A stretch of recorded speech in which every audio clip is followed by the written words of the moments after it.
हाँ, नमस्ते बच्चों। देखो, सबसे पहले तुम लोगों के प्रश्नों का उत्तर दे दूं। प्रश्न किया था किसी ने कि गुणित अनुपात के नियम में, और अगर कार्बन 12 और कार्बन 13 को लिया जाए, जैसे इसमें CO और इसमें CO2 ले लिया, तो फिर इनकी अलग अलग रहती, इसमें कार्बन 12, इसमें कार्बन 13।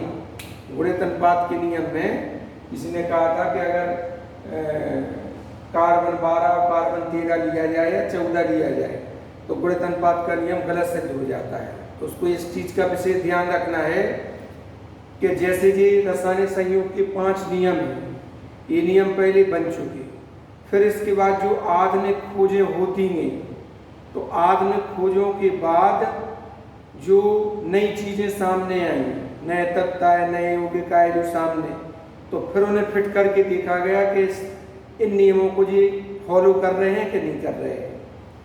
तो गुणित अनुपात का नियम तभी सत्य होता है जब एक तत्व का एक निश्चित समस्थानिक हो और फिर वो दूसरे तत्व की निश्चित समस्थानिक से संयोग करे और फिर बनाए 2 या 2 से अधिक यौगिक। जैसे कार्बन 12 और 13 है, तो 12 और 13 दो अलग अलग नहीं ले सकती, एक निश्चित लेना पड़ेगा, कार्बन 12 ही लेना पड़ेगा। इससे CO और CO2 बनेगी। तो इसमें 12:16 और इसमें 12:32 आएगा, तब ये नियम सिद्ध होगा, सही सिद्ध होगा।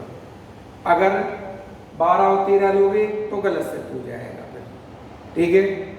दूसरे नंबर, जो कार्बनिक यौगिक हैं, कार्बनिक यौगिकों के लिए ये नियम असत्य प्रतीत होता है, माने उनमें लागू नहीं होता है। जैसे मेथेन एथेन बनते हैं, CH4 C2H6 C3H8, तो इनके लिए ये नियम असत्य सिद्ध होता है।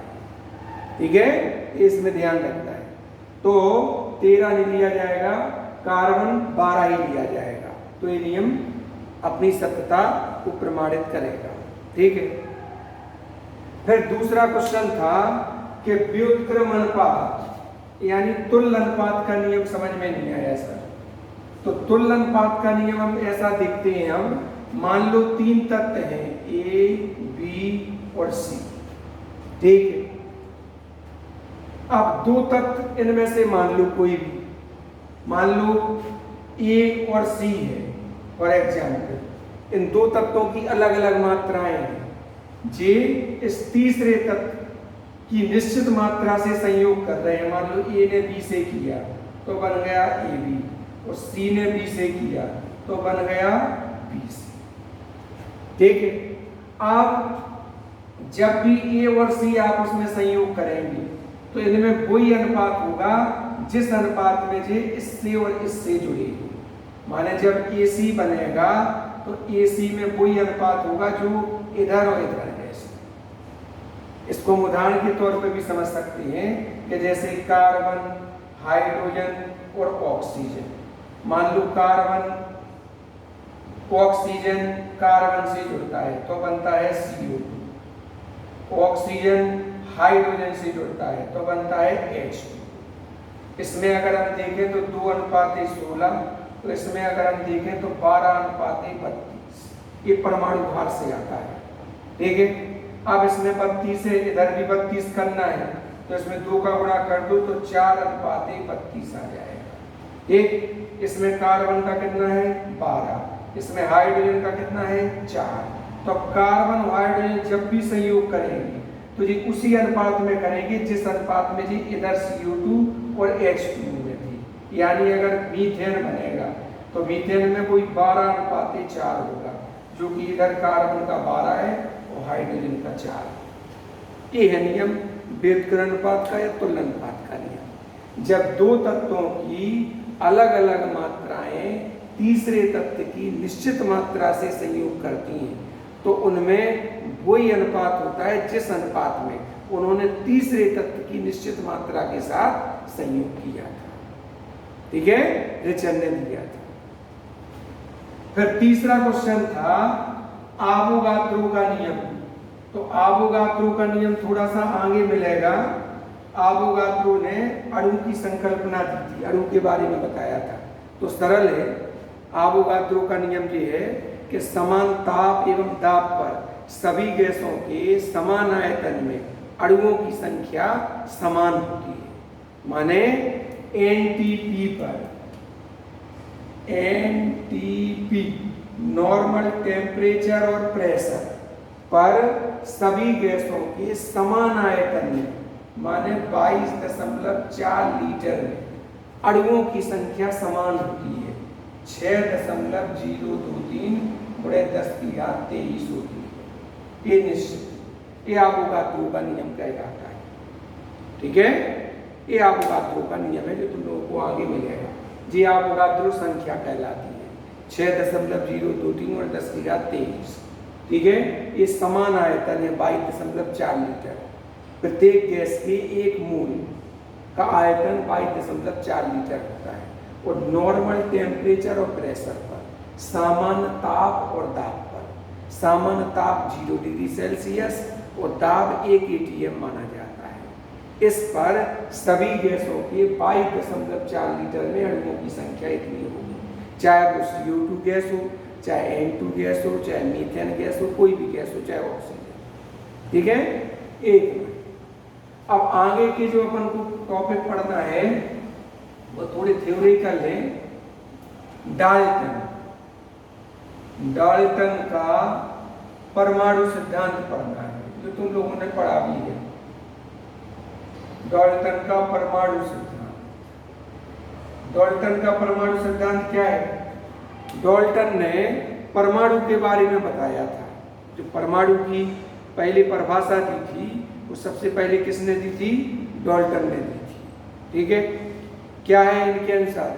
इन्होंने कहा था कि प्रत्येक पदार्थ अत्यंत सूक्ष्म कणों से मिलकर बना होता है, वो कण कहलाते हैं परमाणु। पहली बात। दूसरी बात इन्होंने कही थी कि परमाणु अविभाज्य होता है, माने परमाणु को तोड़ा नहीं जा सकता है। परमाणु पदार्थ का लास्ट पार्टिकल्स होता है, लास्ट कण होता है, परमाणु से छोटा कुछ नहीं होता है, डाल्टन ने कहा था। ठीक है, इन्होंने कहा था परमाणु को ना उत्पन्न किया जा सकता है ना ही नष्ट किया जा सकता है। इन्होंने बताया था कि एक तत्व के सभी परमाणु आपस में समान होते हैं, लेकिन दूसरे तत्व के परमाणुओं से भिन्न होते हैं। परमाणु आपस में संयोग करके यौगिक परमाणु बनाते हैं, जिसे आधुनिक काल में अणु कहा गया है। ये इन्होंने कुछ अपने पॉइंट, डाल्टन ने अपने परमाणु सिद्धांत में परमाणु के बारे में कुछ ये बातें बताई थी जो कहलाता है परमाणु सिद्धांत। लेकिन इनके परमाणु सिद्धांत में कई कमियां थी। कई कमियां किस तरह से थी? एक तो अलग अलग तत्वों के परमाणु भिन्न होते, इसका रीजन नहीं बता पाए। ठीक है, परमाणु आपस में संयुक्त होकर के यौगिक परमाणु कैसे बनाते हैं, इसको नहीं बता पाता है इनका सिद्धांत। ठीक है, यौगिक परमाणु में या परमाणु के बीच में बंधों को नहीं समझा पाता है इनका सिद्धांत। ऐसे कुछ प्रश्नों के उत्तर इनका सिद्धांत नहीं दे पाता है, इस कारण से इनका सिद्धांत असफल रहा। फिर आधुनिक परमाणु सिद्धांत आया। आधुनिक परमाणु सिद्धांत में डाल्टन के परमाणु सिद्धांत का खंडन किया गया। जैसे डाल्टन ने बताया था कि परमाणु का अविभाज्य होता है, उसे तोड़ा नहीं जा सकता है, लेकिन आधुनिक खोजों में कहा गया कि परमाणु को तोड़ा जा सकता है। और परमाणु 35 कणों में टूटता है, जिसके 3 मूलभूत कण होते हैं, प्रोटॉन, इलेक्ट्रॉन और न्यूट्रॉन। ठीक है, डाल्टन के अनुसार परमाणु को ना उत्पन्न किया जा सकता है, नहीं नष्ट किया जा सकता है, तो ये ठीक है। लेकिन आधुनिक खोजों ने परमाणु को ऊर्जा में बदला जा सकता है, ये बताया था। ठीक है, आधुनिक खोजों ने ये भी बताया कि परमाणु आपस में सरल अनुपात में संयोग करते हैं और अणु बनाते हैं। डाल्टन ने यौगिक परमाणु कहा था, आधुनिक खोजों ने उसे अणु कहा। इस तरह से आधुनिक सिद्धांत आया। आधुनिक सिद्धांत ने डाल्टन परमाणु सिद्धांत का खंडन किया। तो इसमें तुम्हें परमाणु के बारे में बातें समझना है कि डाल्टन ने क्या कही और फिर कौन सी डाल्टन की बातों का खंडन किया गया और आधुनिक बातों को लिया गया। उन आधुनिक बातों के अनुसार ही आगे परमाणु पर काम होगा। ठीक है, फिर परमाणु और अणु के बारे में तो अपन पहले बता चुके थे। कुछ स्टूडेंट का क्वेश्चन था कि सर परमाणु समझ में नहीं आया। परमाणु पदार्थ का, तत्व का सबसे सूक्ष्म कण होता है, ठीक है, जिसका स्वतंत्र अवस्था में अस्तित्व नहीं होता है, माने जो दिखता नहीं है, जिसे देखा नहीं जा सकता है, लेकिन परमाणु होता है, इसका अस्तित्व नहीं होता है स्वतंत्र अवस्था में। इसका क्या मतलब होगा? इसका ये मतलब होगा कि परमाणु इतना छोटा होता है कि उसे तुम किसी भी चीज के द्वारा दर्शा नहीं सकते हो। तो इसका उदाहरण हमने तुम्हें बताया था कि जैसे तुम भारत के मानचित्र में तुम अपने आप को नहीं बता सकते हो कि देखो हम जी हैं यहाँ पर, इसी तरह जबकि तुम हो, तो जिस तरह से भारत के मानचित्र में तुम्हारा अस्तित्व नहीं है, ठीक है, इसी तरह पदार्थ में परमाणु का अस्तित्व नहीं होता है, माने परमाणु का स्वतंत्र अवस्था में अस्तित्व नहीं होता है। पदार्थ में परमाणु इतना सूक्ष्म होता है, ठीक है, इस चीज को समझना है। तो परमाणु और अणु में, परमाणु किसी भी तत्व का या पदार्थ का वह सूक्ष्मतम कण होता है जो स्वतंत्र अवस्था में नहीं रहता है। वो अणु वह होता है पदार्थ का, यौगिक का, जो स्वतंत्र अवस्था में रहता है। परमाणु रासायनिक अभिक्रियाओं में भाग लेता है, अणु रासायनिक अभिक्रियाओं में भाग नहीं लेता है। अणु रासायनिक अभिक्रियाओं में परमाणु में टूट जाता है। रासायनिक अभिक्रियाएं परमाणु के बाह्यतम कोश के इलेक्ट्रॉनों के आदान प्रदान से होती है, ठीक है। परमाणु, अणु परमाणु में टूट जाता है रासायनिक अभिक्रिया में। परमाणु को सामान्यतः अविभाज्य माना गया, रासायनिक अभिक्रिया में टूटता नहीं है, ये केवल इलेक्ट्रॉनों के आदान प्रदान से होता है। जैसे अगर हमने कहा कि ऑक्सीजन का परमाणु O, नाइट्रोजन का परमाणु N, सोडियम का परमाणु N, अगर हमने कहा ऑक्सीजन का अणु O2, नाइट्रोजन का अणु N2, फास्फोरस का अणु P4, फास्फोरस का परमाणु P होगा। इस तरह से ये अंतर याद रख सकते हो, ठीक है, अणु और परमाणु में। और इसकी अपन आगे भी व्याख्या कर चुकी। अणु दो प्रकार की होती है, तत्व के अणु, यौगिक के अणु, ठीक है। ये तुम लोगों को ठीक से इन परिभाषाओं को अच्छी तरह से समझना है, महसूस करना है, और इनके उदाहरण तुम्हारे दिमाग में अच्छे क्लियर होने चाहिए, ठीक है। किसी स्टूडेंट ने क्वेश्चन किया था कि सर यौगिक का एक निश्चित सूत्र होता है तो क्या होता है, इस पॉइंट उसका क्लियर नहीं हुआ है। यौगिक है लाखों यौगिक है, तो उस पॉइंट में ये बताया गया है कि जितने भी लाखों यौगिक हैं उन सब का एक सूत्र निश्चित होता है। जैसे जल एक यौगिक है, इसका सूत्र निश्चित है H2। जैसे ग्लूकोज एक यौगिक है, इसका सूत्र निश्चित है C6H12O6। तो जी लाखों करोड़ों जो यौगिक हैं इनके सूत्र निश्चित होते हैं, लेकिन मिश्रण का सूत्र निश्चित नहीं होता है। जैसे वायु है, वायु एक मिश्रण है तो इसका सूत्र निश्चित नहीं होता, ठीक है। तो पॉइंट को क्लियर समझो कि आखिर उसको पॉइंट में क्या कहा गया है, ठीक है। बाकी हम तुम्हें जो नोट्स भेजते हैं, तो नोट्स चूंकि भी स्टूडेंट्स के हैं तो उसमें कभी कभी को, ने, में, पर ये थोड़ी रहती है, तो सेंटेंस ठीक से पढ़ लिया करो, उसकी सही से लैंग्वेज, कभी किसी सेंटेंस की लैंग्वेज गड़बड़ रहती है तो उसको ठीक से कर लिया करो, वो जहाँ क्लियर नहीं हो वो पूछ लिया करो कि कहाँ पर क्या करना है, ठीक है। तो ये तुम लोगों को इतना भी करना है।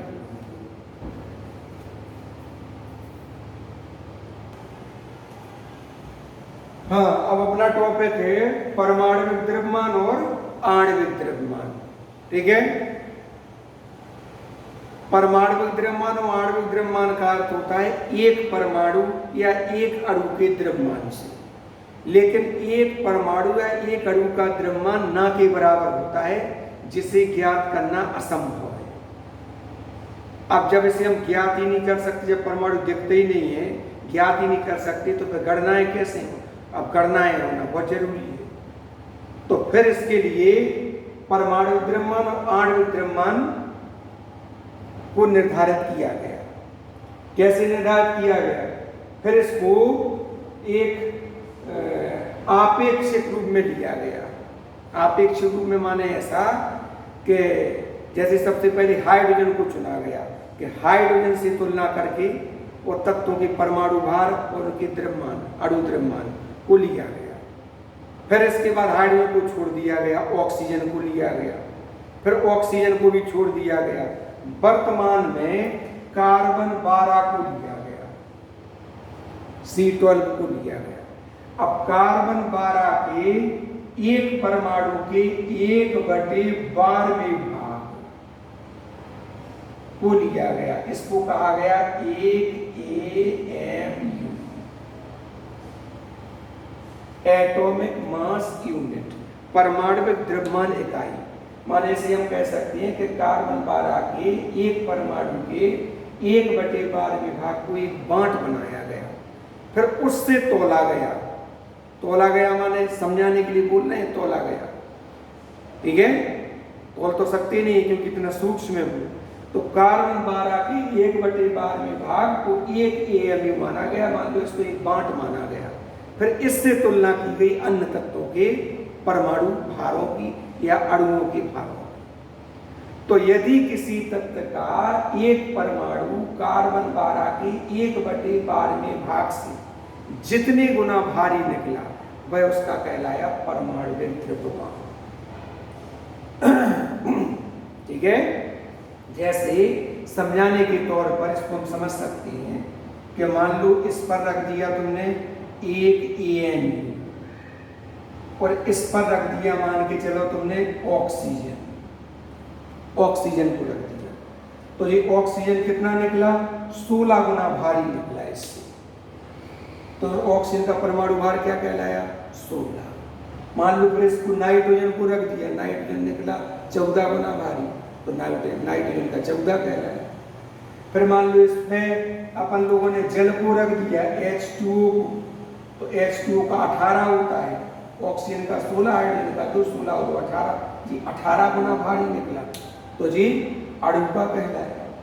माने किसी भी तत्व का एक परमाणु कार्बन 12 के 1/12वें भाग से जितने गुना भारी होता है, वह उस तत्व का कहलाता है परमाणुविक द्रव्यमान। जैसे ऑक्सीजन का परमाणुविक द्रव्यमान 16 होता है। इसका अर्थ ये है कि ऑक्सीजन का एक परमाणु कार्बन 12 के एक परमाणु के 1/12वें भाग से 16 गुना भारी है। ऐसे ही अणु को तोला गया, जैसे अपने जल को तोला।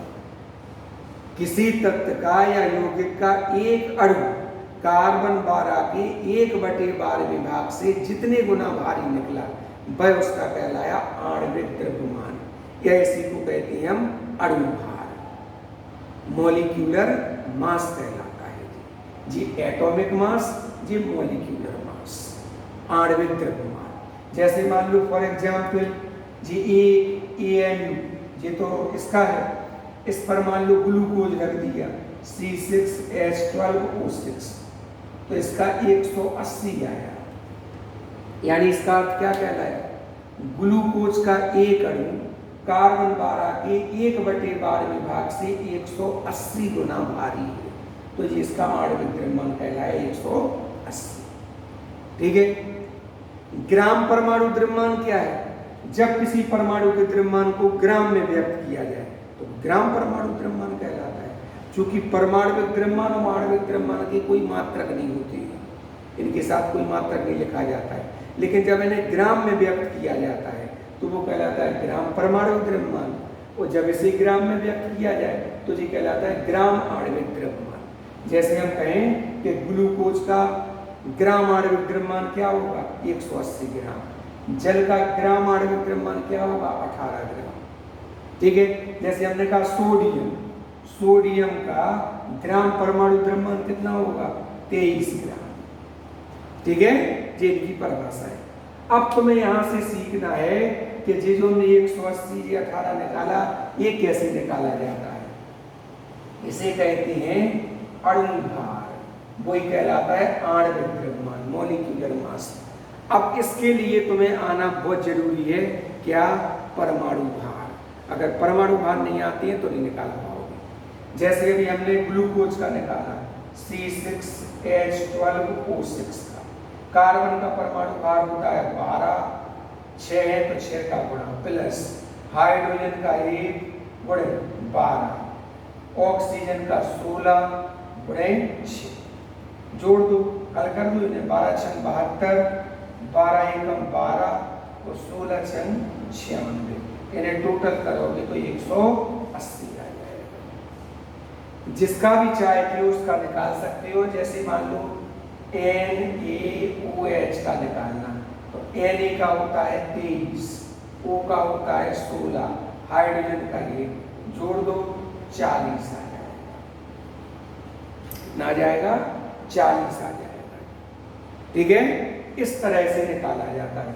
और भी निकाल सकते हैं, मान लो जैसे for example CuSO4 into 5H2, नीला थोथा, कॉपर सल्फेट नीला थोथा का निकालना, तो कॉपर का होता है Cu29 64 परमाणु भार, सल्फर का होता है 32, ऑक्सीजन का 16 गुणे 4, फिर ये इंटू है तो इंटू नहीं करना पड़ता है, प्लस ही करेंगे 5, ब्रैकेट में हाइड्रोजन का 1 गुणे 2, ऑक्सीजन का 16, हल करो 64 प्लस 32 प्लस 16 चौकी 64 प्लस 16 2 18, 18 पंचे 90, इन सबको हल कर दो, जोड़ दो, 4 2 6 और 4 10 का 0 हासिल किए, 9 1 10 6 16 और 3 19 250।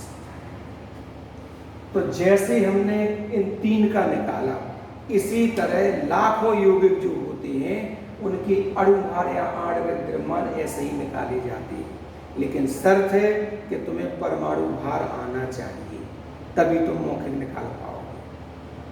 ठीक है, तो 3 उदाहरण के द्वारा समझ सकते हो।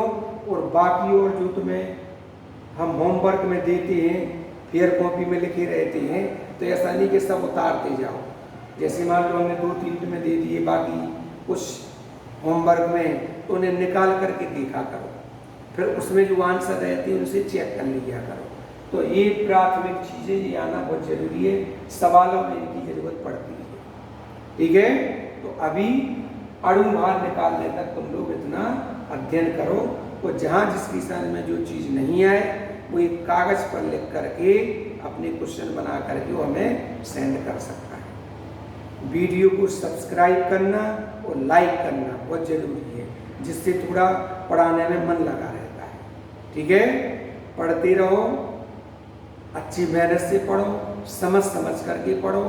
जहाँ जो चीज़ समझ में नहीं आ रही तो वीडियो को दोबारा सुनो, ध्यान से देखो भी सुनो भी, इसके बाद फिर नोट्स लिखो। ठीक है, तत्वों के परमाणु क्रमांक को भार तो रोजाना पढ़ते ही रहना है। शायद हो सकता है तुम लोगों को 30 तक याद हो गए होंगे। ठीक है, 30 तक याद हो गए तो ऐसे 5-5 करके रोज करो और पर डे उन्हें पढ़ो, जिससे जब तुम हमारे सामने आओ तो हम तुम लोगों से सीधे पूछना शुरू करेंगे और जल्दी से तुम लोगों को करा देंगे। ठीक है, ओके।